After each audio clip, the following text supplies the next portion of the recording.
നമസ്കാരം. ഇപ്പോൾ ഞാൻ പറയാൻ ഉദ്ദേശിക്കുന്ന വിഷയം ദാമ്പത്യ ജീവിതം എന്തുകൊണ്ട് താറുമാറാകുന്നു എന്നതിനെ കുറിച്ചാണ്. ഇതിൽ നേരത്തെ ഞാൻ പറഞ്ഞത് നമ്മുടെ വിവാഹം തുടക്കമേ എന്തുകൊണ്ട് തെറ്റുന്നു, അതാണ് നേരത്തെ പറഞ്ഞ വിഷയം. ഇനി അടുത്ത് പറയാൻ പോകുന്ന വിഷയം, ഇപ്പൊ വിവാഹം കഴിഞ്ഞു, ഇപ്പൊ ദൈവം ഉദ്ദേശിച്ചതുപോലെ ആണൊരു വിവാഹം. ഞാൻ ഈ പറയുന്നതിന്റെ മെയിൻ കാരണം, ഓരോ മെസ്സേജ് വിടുമ്പോഴും ഇതിൽ എവിടെയാണ് തെറ്റിയിരിക്കുന്നത്, എന്താണ് നമ്മുടെ ഫാൾട്ട് എന്ന് ഓരോരുത്തർക്ക് തിരിച്ചറിയാൻ പറ്റും. ഇപ്പൊ വിവാഹ ജീവിതത്തെ കുറിച്ച് ഞാൻ പറഞ്ഞപ്പോൾ ഒന്ന് രണ്ട് മെസ്സേജുകളും ഒന്ന് രണ്ട് പേര് എന്നെ ഫോൺ ചെയ്തിട്ട് പറഞ്ഞു, ഈ പറഞ്ഞതുപോലെ ഞങ്ങൾ ലവ് മാരേജ് ആയിരുന്നു, അല്ലെങ്കിൽ എന്റെ മകൾ ലവ് മാരേജ് തന്നെയായിരുന്നു, പക്ഷെ എല്ലാം താറുമാറായി കിടക്കുന്നു, പക്ഷെ അപ്പൊ ലവ് മാരേജിലും കാര്യമില്ലേ എന്ന് ചോദിച്ചിട്ടുണ്ട്. നിങ്ങളൊരു കാര്യം മനസ്സിലാക്കേണ്ടത്, ഞാൻ ഓരോ വ്യവസ്ഥകളുമാണ് ഇങ്ങനെ പറഞ്ഞുകൊണ്ടിരിക്കുന്നത്.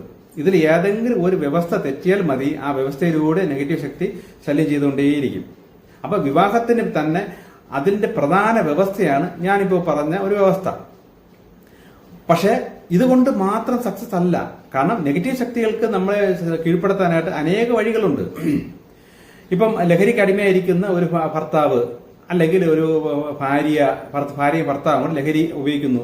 അവർ വിവാഹ ജീവിതം ഭയങ്കര സ്നേഹത്തിലും ലവ് മാരേജ് ഒക്കെയാണ്. പക്ഷെ രണ്ടുപേരും നെഗറ്റീവ് ആയത് കാരണം കുടുംബത്തിൽ പല പ്രശ്നങ്ങളും വരാം. ഇനി ഇവര് വിവാഹ ബന്ധത്തില് ദൈവ ഉദ്ദേശ ലെവൽ തന്നെയാണ് വിവാഹം ചെയ്തതെങ്കിൽ പോലും അച്ഛന്റെ നിർദ്ദേശപ്രകാരം, അമ്മയുടെ നിർദ്ദേശപ്രകാരം, അവരുടെ പ്ലാൻ പ്രകാരം ഇവർ മുന്നോട്ട് പോയി കഴിഞ്ഞാൽ അവിടെയും പല രീതിയിൽ പ്രശ്നങ്ങൾ വരാം. കാരണം ഇവരുടെ അകത്തിരുന്ന ആത്മാവ് പറയുന്ന ഒന്നായിരിക്കും, വീട്ടുകാർ പറയുന്നത് വേറെ ആയിരിക്കും. അപ്പൊ അവിടെയും പ്രശ്നം വരാം. അപ്പൊ പല മേഖലയിലൂടെയും പല കാരണങ്ങൾ കൊണ്ടാണ് ഈ കുടുംബജീവിതം താറുമാറാകുന്നത്. അപ്പം ഇതിന്റെ അടുത്തൊരു മേഖലയാണ് ഞാൻ നിങ്ങൾക്ക് പറയാൻ പോകുന്നത്. ഇപ്പൊ വിവാഹം ദൈവം ഉദ്ദേശിച്ച പോലെ തന്നെയാണ് നടന്നത്. ഒരു ലവ് മാരേജ് വീട്ടുകാരോട് അറേഞ്ച് സംസാരിച്ച് അങ്ങനെ കച്ചവട കല്യാണമല്ല നടന്നത്, നല്ല രീതിയിലാണ് നടന്നതെങ്കിൽ ഓക്കെ. പക്ഷേ അടുത്തവർ പാലിക്കേണ്ട കാര്യം, കുടുംബത്തിന്റെ ആ നാഥൻ പിന്നെ ഈ ഭർത്താവായിരിക്കണം. അവിടെ ഈ സമത്വം എന്നൊക്കെ പറഞ്ഞുള്ള ഒരു കാര്യം ഒരിക്കലും ദൈവം അനുവദിച്ചതല്ല. ദൈവത്തിന്റെ കണ്ണിൽ പുരുഷൻ ഒരു പടി മുകളിലും ഒരു പടി താഴെയാണ് സ്ത്രീയുടെ സ്ഥാനം. അപ്പൊ ആ സ്ത്രീ എന്നും ആ പുരുഷന് കീഴ്പ്പെട്ട് തന്നെയായിരിക്കണം ജീവിക്കേണ്ടത്. ഇപ്പോഴത്തെ കാലഘട്ടത്തിൽ അതൊന്നും അല്ല എന്നൊക്കെ പറയുന്നു. പക്ഷെ അതൊന്നും അല്ലാത്തതുകൊണ്ടാണ് കുടുംബങ്ങളെല്ലാം താറുമാറാവുന്നത്. അവരുടെ അങ്ങനെ സമത്വമൊക്കെ പറഞ്ഞ് ആ രീതിയിൽ ജീവിക്കുന്നവരുടെ അങ്ങനെയുള്ളവരുടെ മക്കളും നെഗറ്റീവിലായിട്ട് തന്നെ അവർ വളർന്നു വരികയും ചെയ്യും. കാരണം അതൊക്കെ പ്രകൃതിയുടെ നിയമങ്ങളാണ്. അപ്പൊ നിയമം നമ്മൾ തെറ്റിയാൽ അതിന്റെ ഫലം ഭാവിയിൽ വന്നിരിക്കും. ജീവിതം ചിലപ്പോൾ ഹാപ്പി എന്നൊക്കെ നമുക്ക് തോന്നുമായിരിക്കും, പക്ഷെ പിന്നീട് അതിന്റെ പ്രശ്നങ്ങൾ വരാം.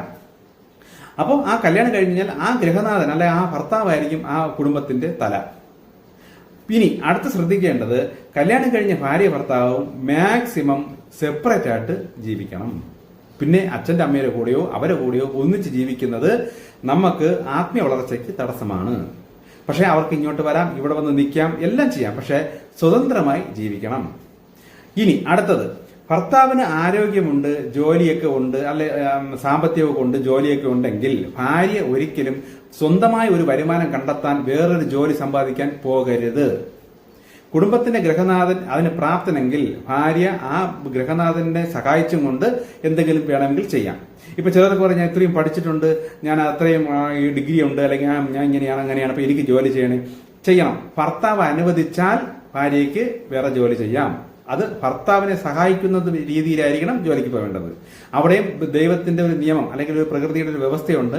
ഭാര്യ ജോലി ചെയ്യുന്ന ആ ശമ്പളം നേരെ ഭർത്താവിന്റെ കയ്യിൽ ഏൽപ്പിക്കണം.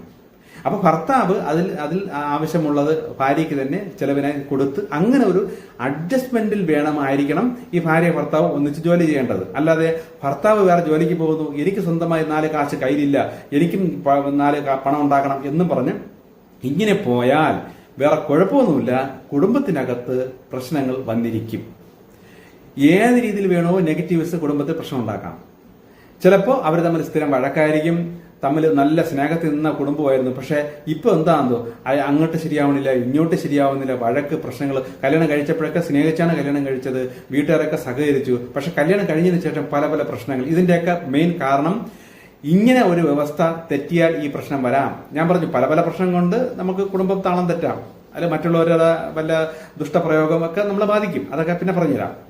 പക്ഷെ ഇതിൽ ഒരു കാര്യം, ഭാര്യയും ഭർത്താവും സെപ്പറേറ്റ് ആയിട്ട് സമ്പാദ്യം എന്നുള്ള സാധനത്തിൽ ചിന്തിക്കരുത്. ഭർത്താവ് കൊണ്ടുവരുന്നു, മക്കളുണ്ടെങ്കിൽ മക്കളെ കാര്യം നോക്കുന്നു, അതൊക്കെ നോക്കി ഭാര്യ ഭർത്താവിനെ സഹായിച്ച് വീട്ടിൽ നിന്ന് സ്വന്തമായിട്ട് വേണമെങ്കിൽ വീട്ടിൽ നിന്ന് വരുമാനം കണ്ടെത്താം, എന്തുവേണോ ചെയ്യാം, ജോലിക്ക് വേണമെങ്കിൽ പോകും. പക്ഷെ കിട്ടുന്ന വരുമാനം ഭർത്താവിന്റെ സമ്മതത്തോടു കൂടി ആയിരിക്കണം പോകേണ്ടത്. വരുമാനം ഭർത്താവിന്റെ കയ്യിൽ ഏൽപ്പിക്കണം. അത് സ്വന്തം ഇഷ്ടപ്രകാരം സ്വന്തം രീതിയിൽ സ്വതന്ത്രയായാൽ നെഗറ്റീവ്സ് അവിടെ പ്രവർത്തിക്കും. അതവിടെ നെഗറ്റീവിന്റെ കേന്ദ്രമായി മാറും. ഒന്നുകിൽ ഇവർ തമ്മിൽ വഴക്കുണ്ടാക്കും, ഇല്ലെങ്കിൽ ഭർത്താവിന് രോഗങ്ങൾ വരാം, ഭർത്താവിന് ദുശീലങ്ങൾ ഉണ്ടാക്കാം, ഭർത്താവിന് അപകടങ്ങൾ വരാം. ഇങ്ങനെ പല രീതിയിലും ഇത് പ്രശ്നം ഉണ്ടാക്കിക്കൊണ്ടിരിക്കും. ഇപ്പൊ ഒരു സ്ത്രീക്ക് വേണമെങ്കിൽ എത്ര വേണോ സ്വതന്ത്രമായി എങ്ങനെ വേണോ സമ്പാദിക്കാം, എത്ര വേണോ വലിയ ലെവലിൽ എത്താം. പക്ഷെ കല്യാണം കഴിക്കരുത്. സ്വതന്ത്രമായി നിൽക്കുന്ന ഒരു സ്ത്രീ എപ്പോഴും ദൈവത്തിന്റെ കണ്ണിൽ ഒരു ആണിന്റെ സ്ഥാനത്ത് തന്നെ അവൾക്ക് ആത്മീയ വളർച്ചയും ഭൗതിക വളർച്ചയും ഉണ്ടാക്കി വരാം. പക്ഷെ കല്യാണം എന്നൊരു കാര്യം വന്ന് ആ ഒരു കുടുംബ ഗൃഹനാഥൻ അല്ലെങ്കിൽ ഒരു പുരുഷന്റെ കീഴിലായി കഴിഞ്ഞാൽ വ്യവസ്ഥ മാറും. പിന്നെ സ്വതന്ത്രം, എനിക്ക് സമത്വം എന്നൊക്കെ പറഞ്ഞാൽ അവിടെ ദൈവികമല്ല. അപ്പോൾ ദൈവത്തിന്റെ റൂട്ടിൽ നിൽക്കുന്നതും ആത്മീയ വളർച്ചയ്ക്ക് വേണം എന്ന് പറയുന്നവരും ഈ ദൈവത്തിന്റെ വ്യവസ്ഥ പാലിച്ചേ പറ്റുള്ളൂ. ഇല്ലെങ്കിൽ നെഗറ്റിവിറ്റി ആ കുടുംബത്തിൽ വന്നിരിക്കും. നമ്മളത് എങ്ങനെയൊക്കെ ഇല്ലെന്ന് പറഞ്ഞാലും ഏതെങ്കിലും വഴിയിൽ അവിടെ ആ കുടുംബത്തിൽ ഒരു നെഗറ്റീവ് ശല്യം വന്നിരിക്കും. അത് ഇതിന്റെ ഒരു നിയമമാണ്. ദൈവത്തിന്റെ വ്യവസ്ഥ ആത്മീയ വളർച്ച ആവശ്യമുള്ള സ്ത്രീകൾക്കും പുരുഷന്മാർക്കും വേണ്ടിയിട്ടുള്ള കാര്യമാണ് ഈ പറയുന്നത്. വീട്ടിലെ പ്രശ്നങ്ങളും വിഷയങ്ങളുമായിട്ട്, അല്ലെങ്കിൽ പണ്ട് ഭയങ്കര വെളിപാട്, അല്ലെങ്കിൽ ഉള്ളിൽ ശബ്ദം, പല ദർശനങ്ങൾ കണ്ടു, ഇപ്പൊ അതൊന്നും ഇല്ല എന്ന് പറയുന്നവർക്ക് അതൊക്കെ തിരിച്ചു കിട്ടാനും ഉയർന്നു വരാനും വേണ്ടിയിട്ടാണ് ഈ വിധ കാര്യങ്ങൾ ഞാൻ നിങ്ങളെ അറിയിക്കുന്നത്.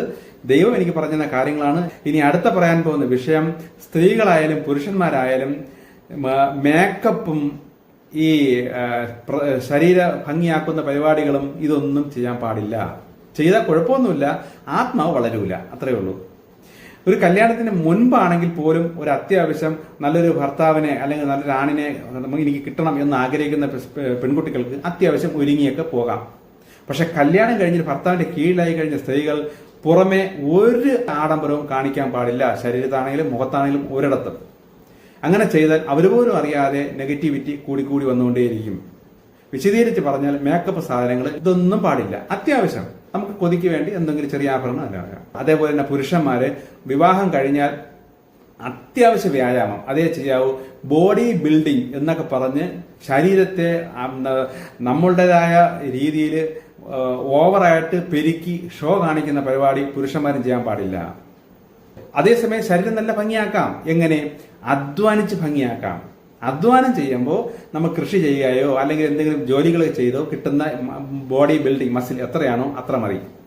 അല്ലാതെ ബിൽഡ് ചെയ്ത് കാണിക്കണം എന്നും പറഞ്ഞ് നമ്മൾ പോയി ഓവർ പെരുക്കിയെടുക്കുന്നത്, നമ്മൾ പറഞ്ഞ വ്യായാമം ചെയ്യുന്ന കേസല്ല പറയാം, അതൊക്കെ അത്യാവശ്യം വേണം. പക്ഷേ ഈ പറയുമ്പോൾ തന്നെ മനസ്സിലാവുന്നുണ്ടല്ലോ, ഷോ ഓവർ ഇത് പാടില്ല. ഇങ്ങനെയുള്ള അടിസ്ഥാന കാര്യങ്ങൾ ഇതിൽ കർശനമായിട്ട് ദൈവം പറയുന്ന കാര്യങ്ങളാണ്. ഇതൊക്കെ ചെയ്യുന്ന കുടുംബത്തിൽ എന്തെങ്കിലും നെഗറ്റിവിറ്റി വന്ന് പ്രശ്നങ്ങൾ വന്നുകൊണ്ടേയിരിക്കും. അപ്പൊ നമ്മൾ വിചാരിക്കും ഇതൊക്കെ എങ്ങനെ ഇതൊക്കെ ചിന്തിക്കാം. ആത്മീയ വളർച്ച വേണം. കുടുംബം കറക്റ്റാ പോകാൻ വേണ്ടിയിട്ടുള്ള പ്രകൃതി വെച്ചിരിക്കുന്ന വ്യവസ്ഥകളാണ് ഞാനീ പറയുന്നത്. ഭർത്താവിന് കാണിക്കാനോ ഭർത്താവിന്റെ മുന്നിൽ ഭംഗിയായി കാണിക്കാനോ എത്ര വേണോ ഒരു സ്ത്രീക്ക് മേക്കപ്പ് ഉപയോഗിക്കാം, ലിപ്സ്റ്റിക് ഉപയോഗിക്കാം, എല്ലാം സ്വന്തം വീട്ടിൽ ഭർത്താവിന്റെ മുന്നിൽ ആയിരിക്കണം. അല്ലാതെ ഭർത്താവുള്ളൊരു സ്ത്രീ പുറമെ ഇതെല്ലാം ഇട്ട് മറ്റുള്ളവരെ ആകർഷിപ്പിക്കുന്ന രീതിയിൽ ഉപയോഗിക്കാൻ പാടില്ല. ഇനി ഇതേപോലെ പലത് കാര്യങ്ങളുണ്ട്, ബാക്കി അടുത്തതിൽ പറയാം. ഓക്കെ.